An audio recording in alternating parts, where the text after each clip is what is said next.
Let me in. Hey, what's up? Hey, this is Gerry from Slapdash Minis. I just decided I wanted to show off my little workspace here. My smaller workspace anyway. This is where all the terrain I make happens. Occasional mini gets painted. Most of them just get put together and stay gray forever. Anyway, here we are. Guess first stop, cabinet that I actually found on the side of the road. Full of bits. There's half a dozen Land Raiders in here.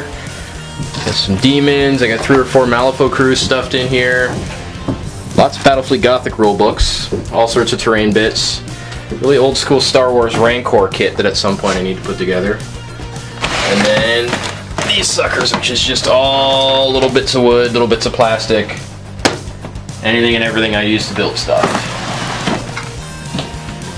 Up top here is kind of a mess right now. It's a mix of some in-progress terrain stuff, some stuff here for a commission right now, some Malifaux Goblin stuff, some jungle trees I'm kind of experimenting with sculpting. Love this kind of foam. I have no idea what it's from, but it's super hard and it's super good to sculpt with, or carve, rather. Alright, next up we have actual workspace area here, which is a lot bigger than most people, but I build big terrain projects and they take up a hell of a lot of space. So I've got materials, lots and lots of foam. I buy this like 20 sheets at a time. A little paint rack I built that it's not very good. I'm going to replace it at some point, but it's got my fairly limited selection of paints, weathering pigments, oil paints, knives, square, a couple tools like that. A level which actually is still sitting there from when I hung the paint rack a year ago. This square, I absolutely love these things. This is a Japanese Carpenter square. They're super useful. And I got a few things that I hang up over there and whatnot. Little drawing in the sketchbook right now of what I'm starting to work on for a Malifaux abandoned train yard. Lots of lighting, junk drawer. I think there's about 20 different paint palettes in there because I keep buying them from the dollar store. Very important, comfortable chair. It's the most expensive chair in my house. Over here, it's a little dirty right now, but I need to replace the card, but this is usually where I take pictures of minis and that kind of thing. I hope to improve this by building some sort of a light box that folds down or something like that. Haven't really figured that out yet. And then over here, another little workstation for building. Cutting mat. I can't recommend these enough. Don't buy them at Michael's. Check like army surplus stores and whatnot. This mat at Michael's is like 150 bucks. I got mine for like 12. Every time they have them at the surplus store near me, I just buy half a dozen of them and I'm stocked for like 2 years. Next up, I guess, clamps. Never have too many clamps. I do run out of these on a fairly regular basis. I definitely need to get more of these little suckers. A little more storage, clay, Bondo, old school Games Workshop hot wire cutter, which I've heard a lot of people hate. You know what, I still like it. Works for me. Right up until the wire's going to snap and then I'm going to throw it out. Up here, storage. I got these things from Home Depot for I think 15 bucks a piece. Together they equal like 130 drawers, and it's just bits. Anything and everything. There's fantasy orcs. There's Necromunda models. We got Sebulba's pod racer engines. No idea what I'm gonna do with those, but they're cool. Random poker chips, Malifaux models, chunks of wood, bases, anything you can think of. You know, ground cover stuff I got stashed up here for now. That's probably going to be changing in the pretty near future. So that's my primary workstation. Then I've got my little display area, which is mostly empty at the moment because I just sold a whole bunch of stuff off. So I need to fill that up. It's also a good place to store in-progress stuff so my evil cats don't just destroy it all. My little curiosities thing in there. That's a real alligator head. And what I'm pretty sure is a dog's skull. And over here, this is a random project I built one day. This is my zombie survival kit. In case some zombies break glass. Pump action shotgun, bunch of shells, and a machete.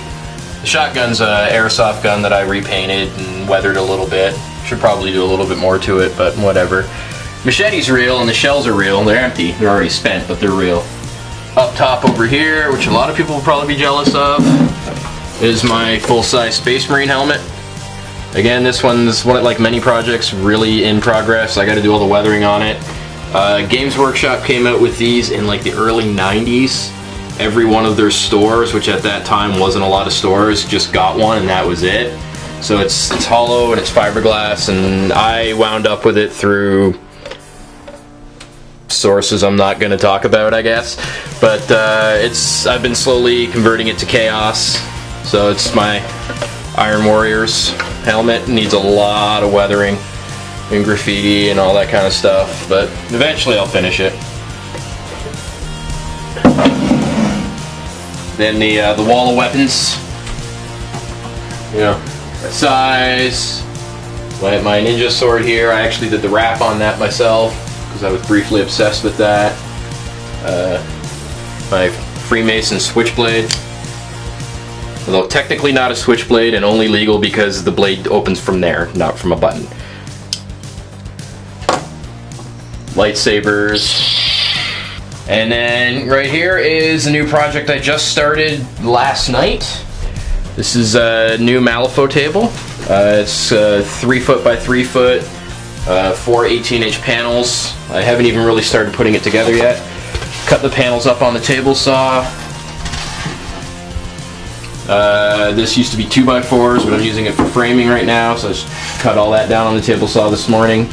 So this is all going to be glued down, so it'll make the table really, really strong and really, really light, or as light as it can be while being nice and strong. And this one is actually going to be the Malifaux Abandoned Graveyard Terrain, which I'm going to be shooting a whole bunch of videos basically from start to finish on that whole set. And once it's done, it's going to be really, really nice. Like, none of these foam edges are going to show. I'm going to trim that with some really nice wood. I've got a big stack of cedar in the garage that I'll cut down and make it all pretty, and it'll smell real nice. And haven't really nailed down how I'm going to do this board yet. I know it's going to have like a big railroad coal tower and like a water tower, and I was thinking about doing a locomotive roundhouse, but once I sat down and figured it out, that roundhouse would actually take more than just this table just to do the roundhouse. So that's probably not going to happen. I'll do like a smaller engine house, and I'll scratch build some box cars and maybe a locomotive, something like that. Haven't really figured out everything I'm going to do for it yet. I'm probably going to start building tonight. And I guess that's pretty much it. Oh, I guess if you wanted to take a look at the table itself, which I built about a year ago. It needs a little bit of tweaking. It's almost a failed experiment.